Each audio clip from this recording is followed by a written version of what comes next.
Well, hey, everybody. Welcome back to episode 2 of Forage Friday. Sam, good to see you, buddy. Good to see you, Jeff. How are things in North Carolina? Finally starting to dry out a little bit. We've had a very wet summer, and we've actually gone for about 5 days with no rain, which is highly unusual. Don't brag. Some of us are still waiting on that rain. I know. I was willing to share it with you if it was possible, and finally, even our humidity is starting to drop a little bit. We're getting below a 70% humidity. Oh, that's good. That's good. I was just in Mississippi this week, and our weather in Mississippi was about what it is here at home. Humid for us and hot, but they finally started getting rain, so we're still waiting on it. Finally got a few things done on the farm that I've been waiting to do a month, but the weeds here on the East Coast, weeds have grown like nobody's business. I would be embarrassed for anybody to have seen what some of my pastures look like with the horse nettle, dog fennel. I'm right there with you this year. It was too wet to spray early. By the time we got out and sprayed, the weeds were getting pretty tall. Now it's dry and the grass isn't taking advantage of the weeds not being there. But we'll get there. It's just a process. Joining us this week is our special guest is Adam Probst from Kentucky. Adam, introduce yourself. Well, as Jeff said, I'm just outside of Lexington, Kentucky. So right here in horse country, surrounded by a lot of horse farms and bourbon distilleries, and a lot of beef cattle, though, a lot of forages here through central part of the state. But no, I'm like Jeff, a territory manager for Barenbrug USA. Been with them for the last couple of years now, so covering a lot of the Midwest and Northeast. So see a lot of forages, everything from tall fescues and orchard grasses all the way to rye grasses, and a lot of clovers. So a lot of our cool season products that we carry. So was with the University of Kentucky Extension for many years, doing some forage extension work, and county extension agent. So I know Sam and Jeff have both spent a little time with Extension. Sam's probably the most tenured of us all, but I was with Extension for 15, 16 years in all. So, but no, glad to be here and glad to finally sit in on this Forage Friday. We're tickled to have you, Adam. Absolutely. And it is, we were just talking about it earlier. It's pretty cool. I don't think there's a lot of companies out there that have, this many former Extension personnel on their staff, which I think's pretty special. It's pretty unique. And it also is kind of the background of where our beliefs are and how we approach the business. It's more about education. It's more about getting, the right things, the right tools in producers' hands than it is about selling a product. Because if the product's not right, the right fit, then it doesn't do anyone any good. So it's kind of a unique situation for us. Doing the right things the right way. That is part of our motto. Yep, absolutely. And one of our mottos in Oklahoma was, you're only as smart as your best resource. That's what we used to say in Extension. And that's why I have Sam and Adam here with me today. I brought the brain power in. What are you shaking your head for, Sam? Well, Adam's laughing. Sam's shaking his head. We try. We try. I try, but I did a career here in home. I was extension in my home county where I was born and raised, and they say you got to be more than 50 miles from home to be considered an expert. So, hey, Adam, before we get started, we are going to talk about Forage Tall Fescues. You just came back from the Kentucky State Fair. Yep. So, how did that go? It went pretty good.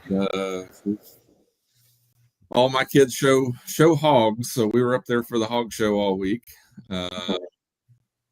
They had some did okay and some not so much, but it was still a good fair. We had a good time. We always enjoy seeing everybody up there. Cattle show was going on, and had some friends that ended up with some hog or some cattle in the Grand Drive. One of my sons actually got to show for one of his good friends in the Grand Drive and get out there on the green shavings under the spotlight Thursday night or last night. So just got back late last night from everything. So I'm dragging a little bit this morning, but no. Which arena did the cattle show in? Pardon? Which arena did the cattle show in? They all show in Broadbent Arena. So Broadbent.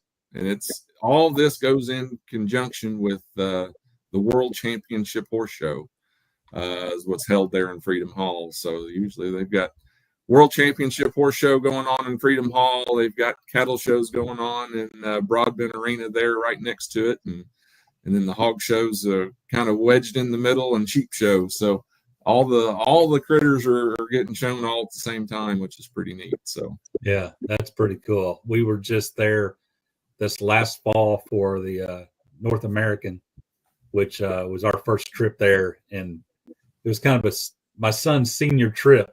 He wanted to go show on the green chips in Louisville, so we made a trek out there and showed on those green chips, which is it's a pretty neat experience. Oh, it is. So, well, that's what's neat on the Grand Drive is they get out there and they get the spotlights and the music going and all the green shavings, and they call everybody by name, and they come across the ring. So they get a lot of recognition. So it's a pretty special moment on that Grand Drive down there. So that's cool. Well deserved. So we'll get on with our conversation talking about Forage Fescues.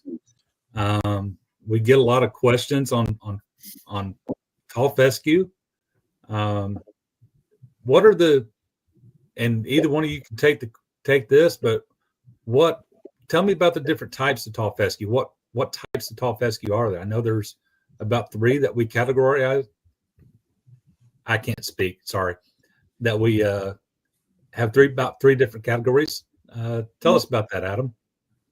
Yeah, so typically we've got, like Jeff said, 3 different categories that we've kind of placed tall fescue in as far as endophytes go. Endophyte infected, and there's endophyte free, and then there's novel endophyte. A lot of times that endophyte infected we often refer to as really more of a wild type endophyte. We can kind of get into the history a little bit, but typically tall fescue was an endophyte free plant. But for those of you that don't know a lot about endophytes, it's actually a fungus that grows in between the plant cells. That has evolved with that plant. So I actually live about an hour's drive from where the famous variety Kentucky 31 was discovered here in Kentucky.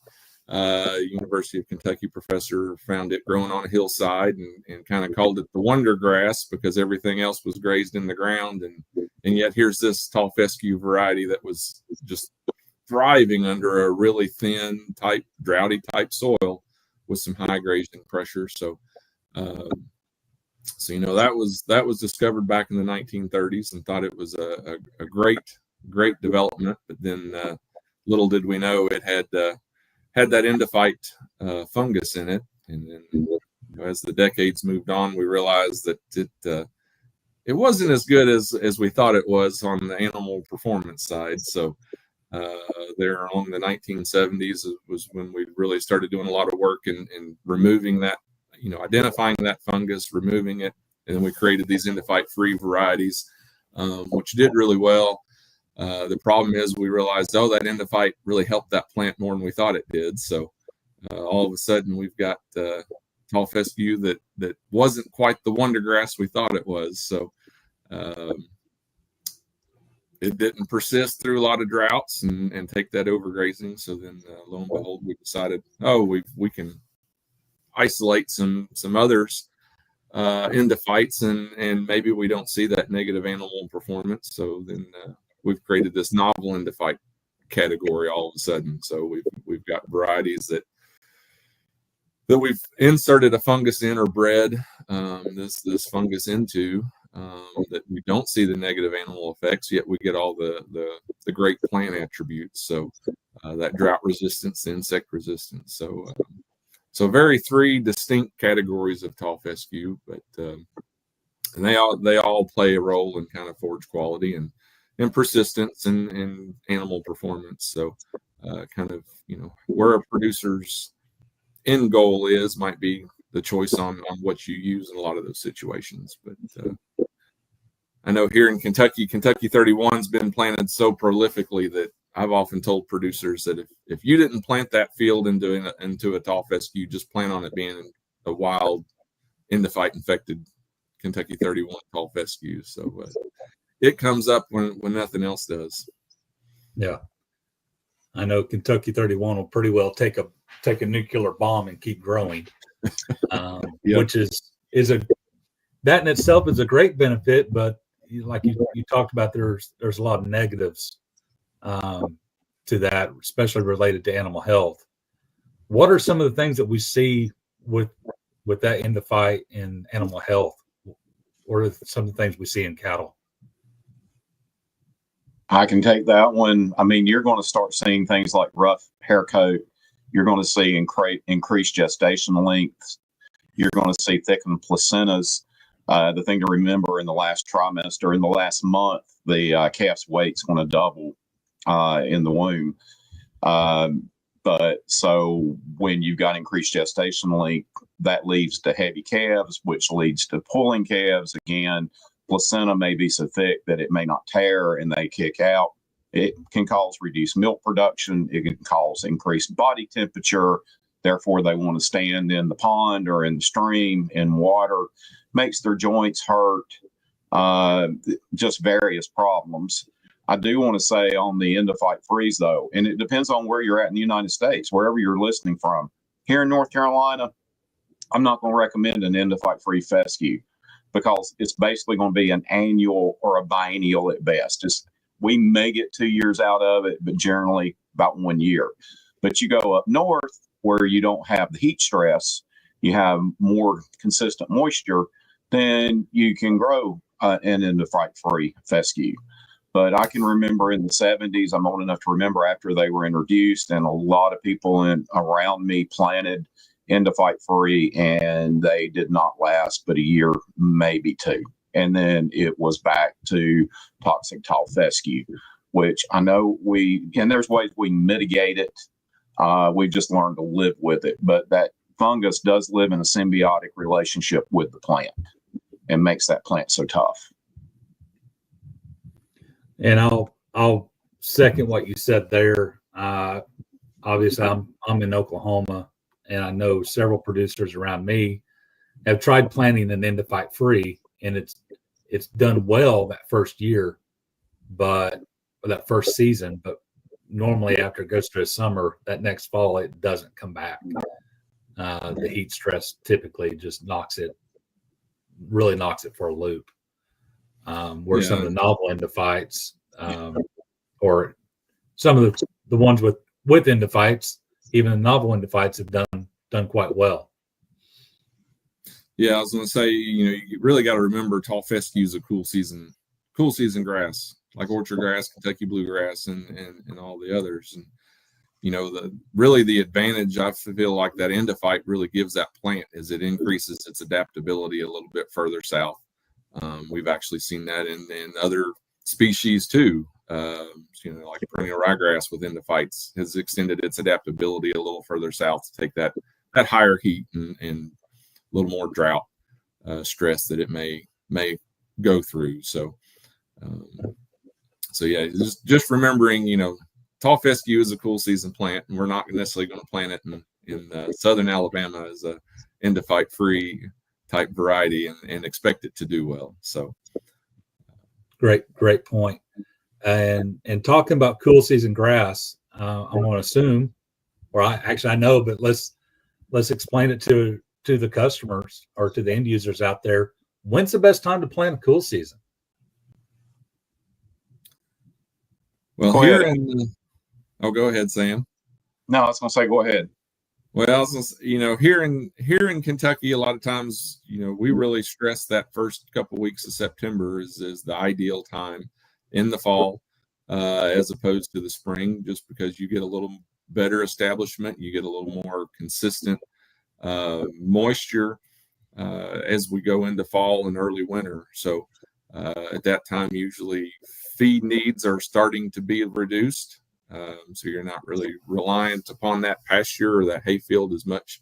So usually here this early part of September, middle part of September is ideal here in kind of this upper transition zone. So as opposed to Sam, what's your ideal time there?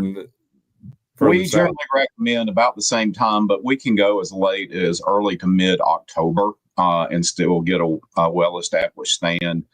One other point that I want to make is the one reason to go in the fall is because as long as your soil temperature remains above 45 degrees Fahrenheit, you will continue to get root growth. You may not see vegetative growth up top, but you will continue to get root growth. And a statement that I have made throughout my career is the roots are out of sight, therefore they're out of mind. But if you don't have a good, strong root system, you will never get a good, strong vegetative plant. So by planting in the fall, you're going to continue to get root growth a lot over the winter, and you'll end up with a stronger plant come spring. You plant in the spring, you don't get root development in time to support the plant when it goes semi-dormant during the heat of the summer. Agreed. Yep. That's a question that we deal with a lot here in Oklahoma is people wanting to plant cool seasons, whether it's forage or whether it's turf, they're wanting to plant cool seasons in the spring. And that just doesn't give, planting in the spring here just does not give that root system enough time to develop to make it through that summer. We've had some people that have done it and been successful when the weather has been perfect for them. Yeah. But you might get away with that 1 or 2 years out of 10 years. And the other times you're going to get hit in the head for it. So definitely fall planting down here is highly recommended whether you're dealing with forage or turf grass when it comes to a cool season. You have to get up into USDA plant hardiness zone 5 to really do much with the spring planting of cool season grasses. And I'm going to try not to get on my soapbox again, but if you go back and watch our first Forage Friday, I did get on the soapbox about a certain company, not calling any names, that tells everybody to plant their cool season grasses in the spring so that they can turn around and sell them again the next year. Barenbrug, we're not going to do that. We're going to tell you when to plant them at the right time because we want you to be successful, not just keep back buying our seed. We want you to buy our seed because you have so much success with them. Yeah. So what are, for those people that aren't used to dealing with forage tall fescues, what kind of yield potential are they looking at with a forage tall fescue? I was going to say a lot of times you're looking, on a well-managed stand, 4.5 to 5 tons the acre. A lot of times, it's depending on where you're at. Again, it's kind of that, as I mentioned, the cool season plant here in this transition zone. You can achieve those levels pretty well, but it's going to take some nitrogen fertilization, some weed control, and that sort of thing. I think the big key is it's definitely the most widely used pasture grass here in Kentucky, but the grazing management that you do is paramount. So making sure those aren't overgrazed, they're not undergrazed, and it will produce quite a bit of high quality forage consistently throughout the year. So it's got a very high yield potential, at least in this area. So, Jeff, since Adam just said that, can you pull up that slide, please? Yeah, let me get that pulled up for you.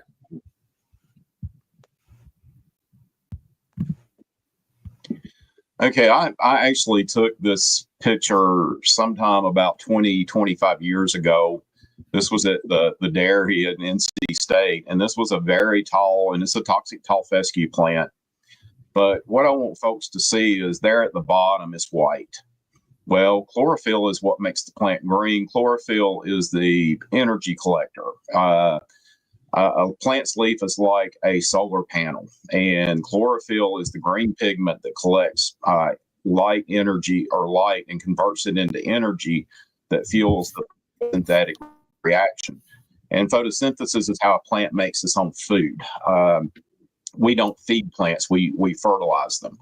But anyway, when you cut it too close or you graze it too close, you can graze it down below where it's dark green. And even in this one has white stems.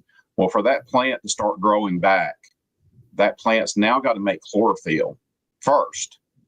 And then once it turns green again, then it can start carrying on photosynthesis. And then it's got the food it needs to start growing vegetatively.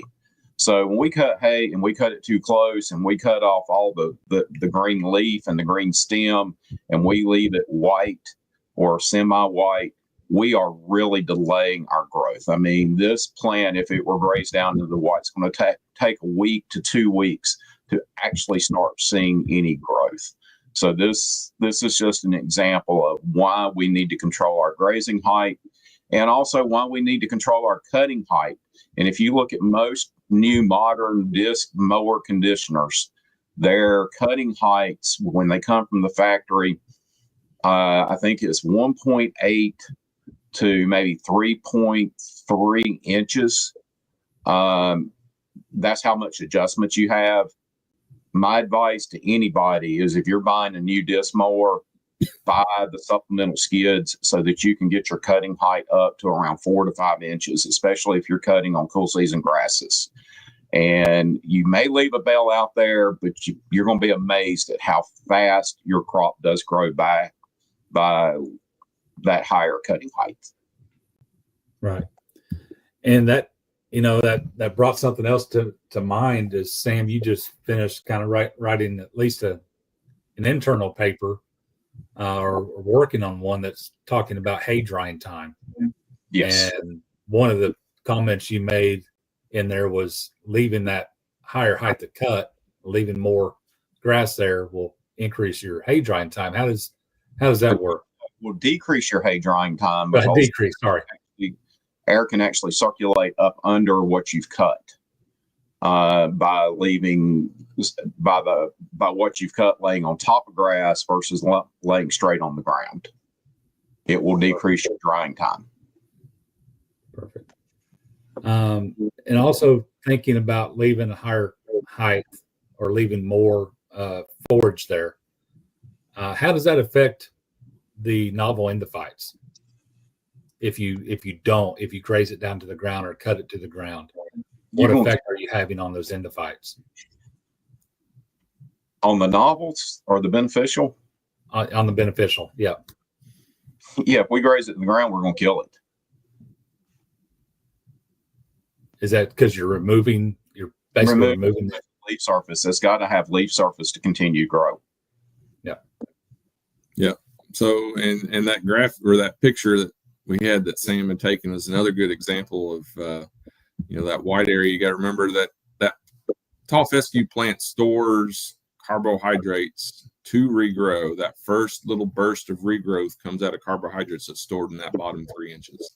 And you can kind of see that's about where that white level is on that stem. So the closer you graze it, closer you cut it, you're removing those carbohydrates and preventing that first burst of growth coming back. Whereas legumes like clover or alfalfa are storing it below ground in that taproot. So that's a good visual too of just kind of where those carbohydrates are actually stored to get that regrowth to come back.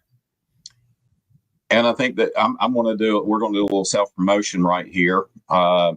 on September the 23rd, and we'll get Jeff to post this link with this video, hopefully.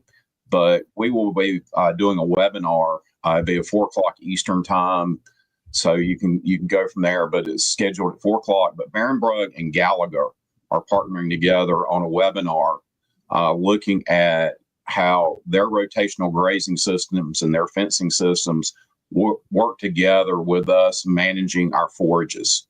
And so that it'll be an hour-long webinar, and we'll get the link posted so that you can find it. I'd love for you to be able to attend that joint webinar between Gallagher and Barenbrug. Yeah, that's going to be real interesting, because one of the comments I get the most when it comes to especially the novel endophytes, the beneficial endophytes, tall fescue, is people's ability to do rotational grazing. Not everybody is set up for it, but with the technology that Gallagher has brought to the table, that has gotten easier, especially with their E-Shepherd, the GPS fencing. I just was 2 weeks ago was at the beef cattle short course at Texas A&M, and our booth was right next to E-Shepherd from Gallagher, and talking to the young lady there representing E-Shepherd, she took me through and showed me how the system works, and showed me a video literally of somebody adjusting their GPS, their virtual fencing. It was amazing, to the point that we are now looking at adding that to our program, Yes, to help with management. Well, actually, in New Zealand, Gallagher is the primary partner, but Gallagher and Barenbrug are in business together with a kind of company similar to the E-Shepherd out over in New Zealand. Very so cool. we were partnering already around the world. Very cool. So let's talk about planting and seeding rates. Talk about planting methods when it comes to tall fescues, and let's also dive into planting the beneficial novel endophytes. Is this something that we can just go in and overseed, or is there a process to that? Sam's shaking his head. There is definitely a process if you want to be really successful. And I don't mean to cut Adam out of this conversation, but there is a method to getting a stand established, especially of our BarOptima plus E34 beneficial soft leaf endophyte fescue. So in May of the previous year, you're going to look at planting, as we've already talked about, in the fall. Plan on planting in the fall.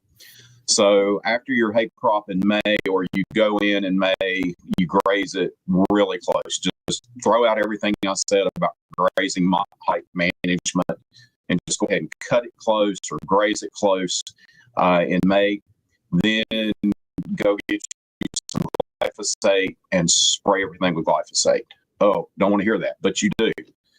Then, and we don't even really offer right now a product, but you're going to go and get something like a sorghum Sudan, pearl millet, some type of annual mix. You can then graze it or hay it during the summer.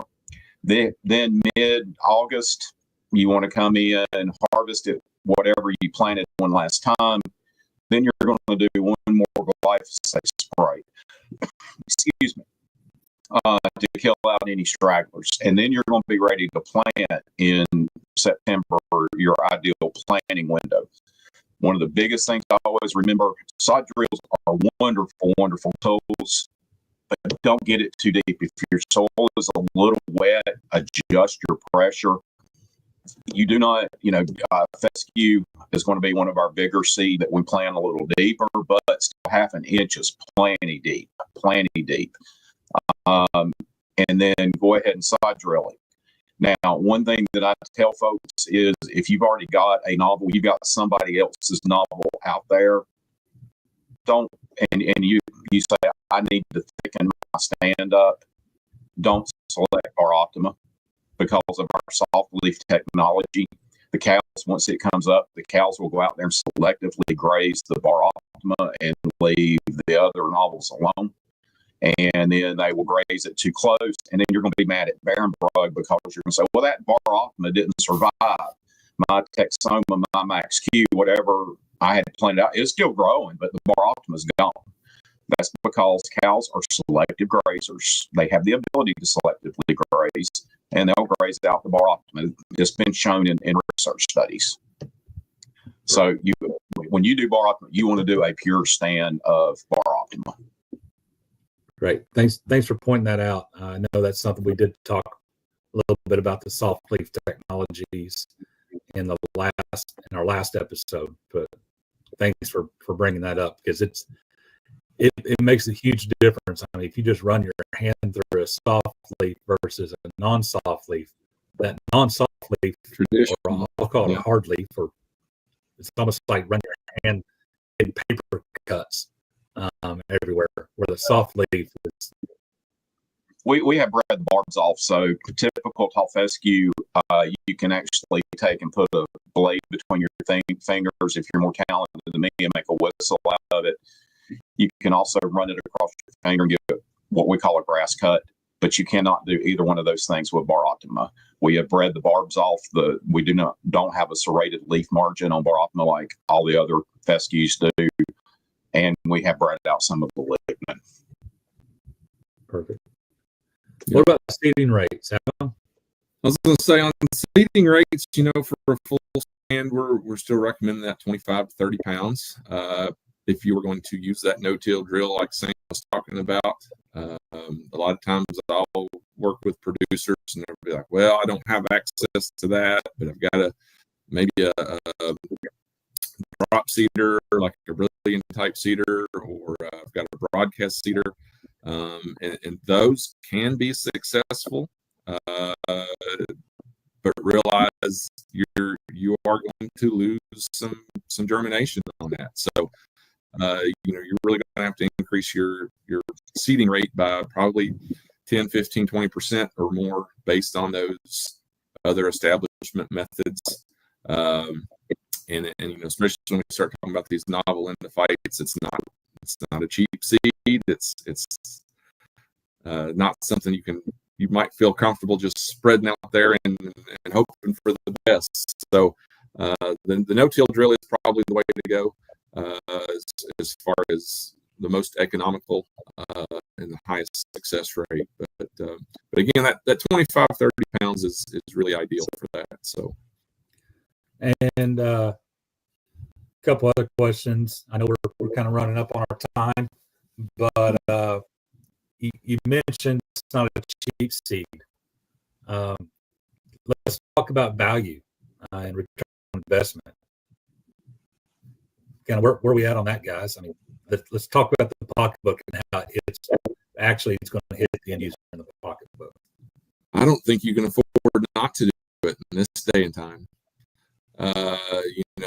With Kentucky 31 or endophyte infected tall fescue, a lot of times if you're grazing it, whether you're doing it that way or you're feeding hay of endophyte infected tall fescue, you're looking at maybe around a pound, 0.8 of a pound average daily gains on calves, whether it's calves that you're growing out or maybe it's calves that are still on a cow.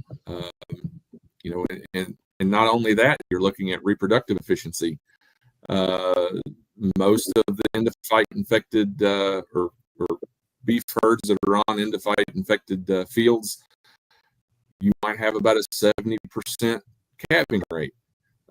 You go to that novel endophyte tall fescue, you're going to go to a 90-95% calving rate.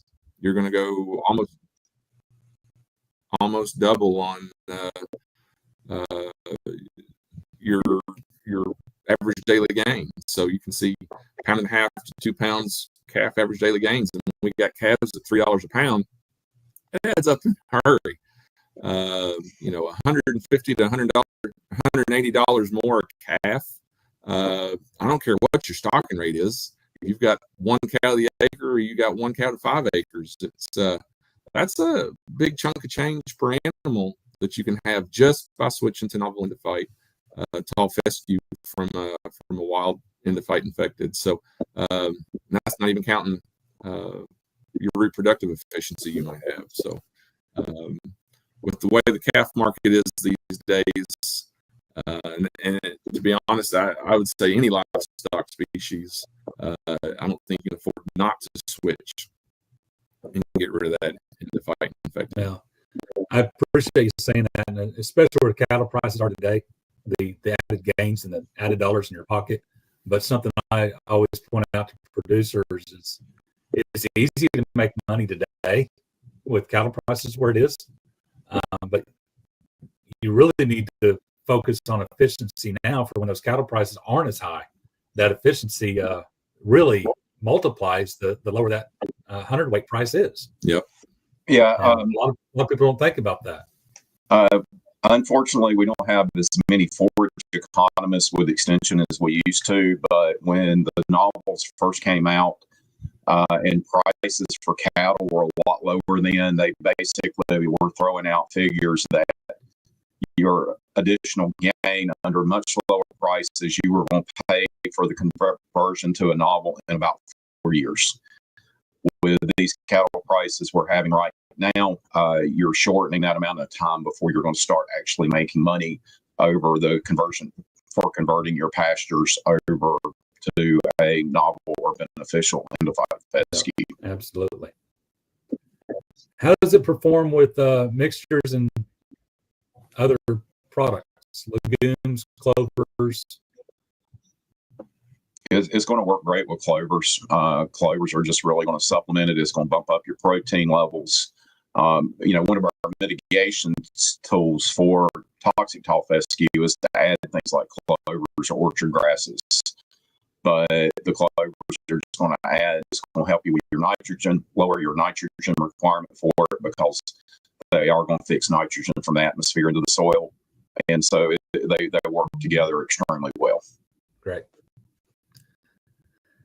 Well, anything else you guys want to mention in closing?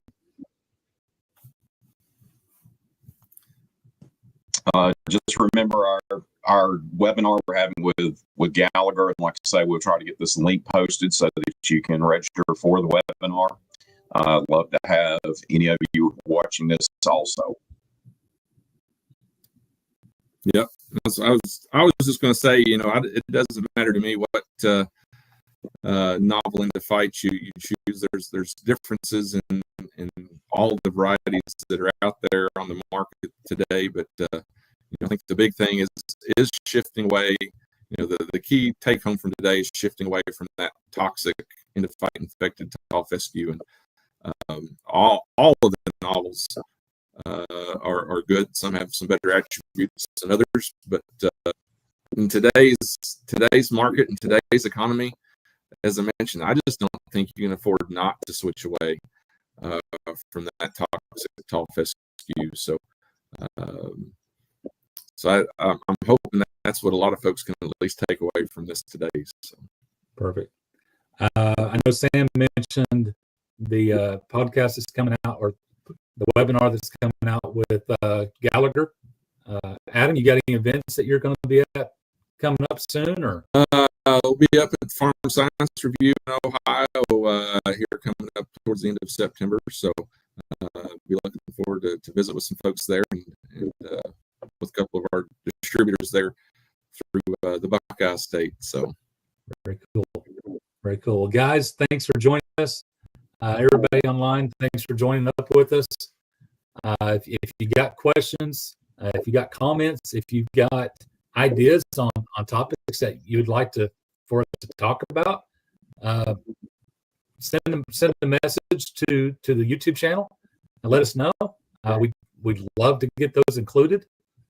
Like I said before, this is for you, the producer, and we want to know what you want to learn about, and not just what we think we need to tell you about. So don't be shy to reach out. We'll catch you on the next episode. Everybody have a great weekend.